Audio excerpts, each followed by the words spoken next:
Hey,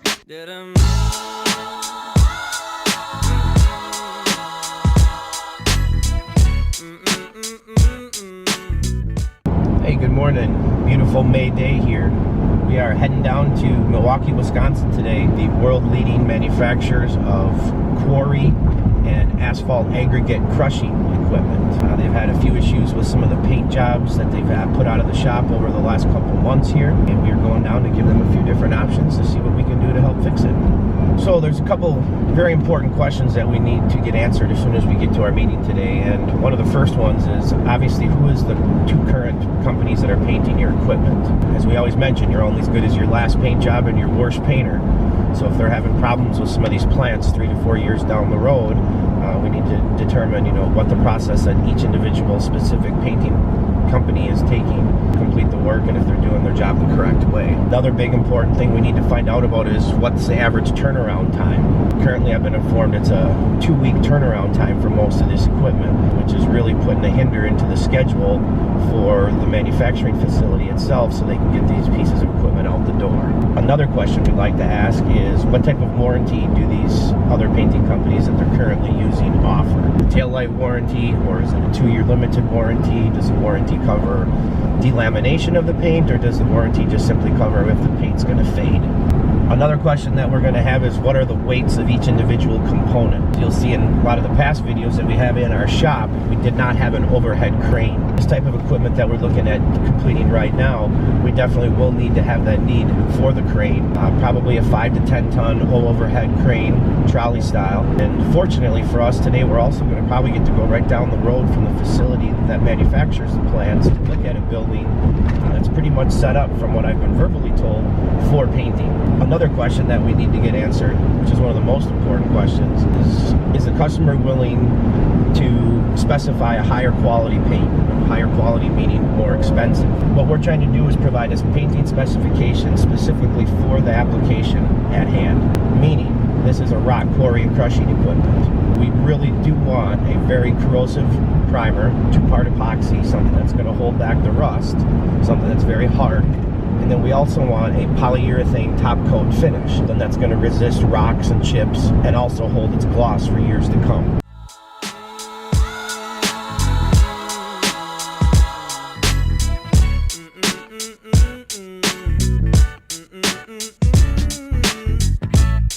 Up early in the morning just to feel the light of day. Had to open up my window, get the shadows out. So here we are. We are about a mile away from the facility. 10 o'clock meeting. We show up early. Be a quick update here as soon as the meeting's done. We'll not be filming inside. First time here. But obviously as the relationship grows, you're going to get to see more of the type of work that we do for this customer.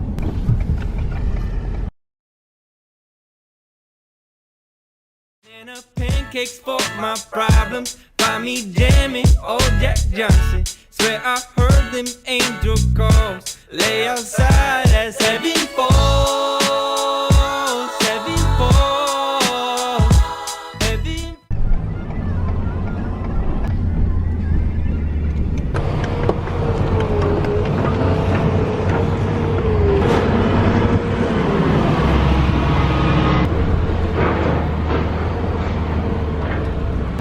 So here we are on site at the former Ellis-Chalmers building in West Allis. The building was built in the late 1800s and early 1900s, the majority of it. Point down here, as you can see, this entire open area, that entire area that's been demolished used to be this building. The building was over a couple million square feet when you'd add up all the different floors. The current building right now, what we had to do is we had to go and we had to sandblast all of the lead-based paint off of all the brick.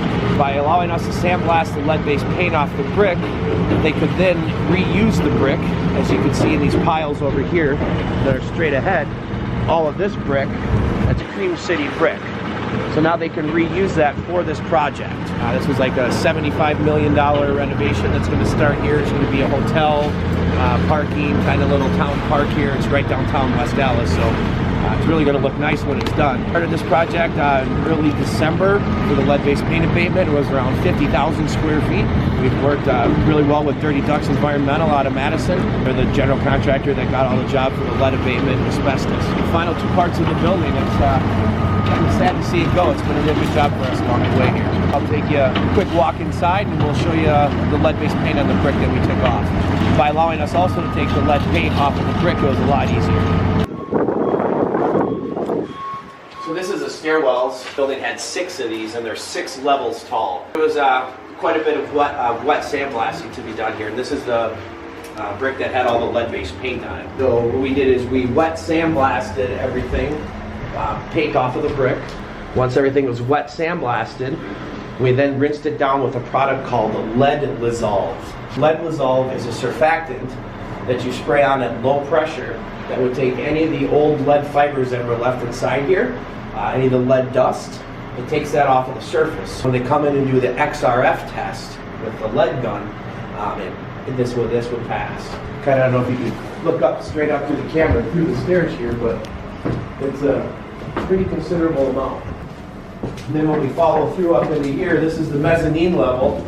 A lot of the exterior brick walls had lead paint. You can see this paint, this wall here was tested, it was 0.0, so that is not lead-based paint on this wall. Over the exterior sides of the walls, you can see in here, that was all lead positive.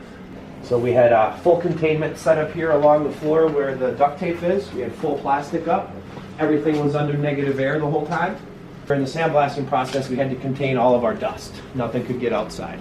The reality is what we're looking at and what I'm explaining right now is about 1/5 of the total job. So the other end of the building that's already been demolished was a lot larger scale scope of work for us. First part of the project, we went through 17 pallets of blasting media. Once we have an area like this wet blasted, all the media would be left on the floor.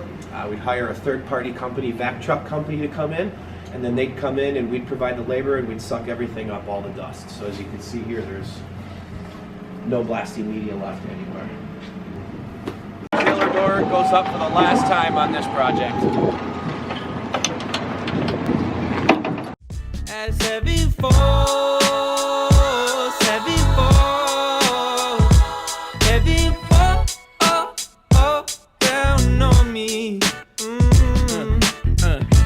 Nothing quite like all this color. So we are on our way back from the meeting, which went extremely well. Customer had about an hour and a half to spend with us. We got to walk through the facility, tour their current process.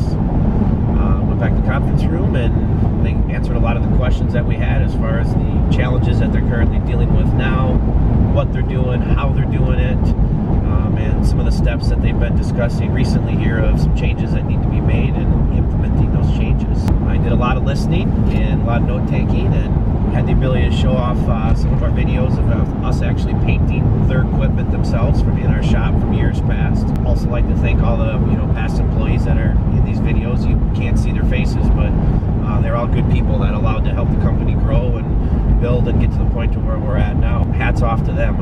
I'm not the one that ever had the roller in my hand. I always had the camera behind. So they did a great job and customers really impressed by the attention to detail and the quality that we perform on each individual piece.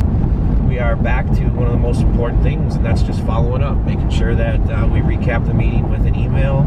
I simply use bullet points. Here's your questions that you had for me, and here's the questions I had for you.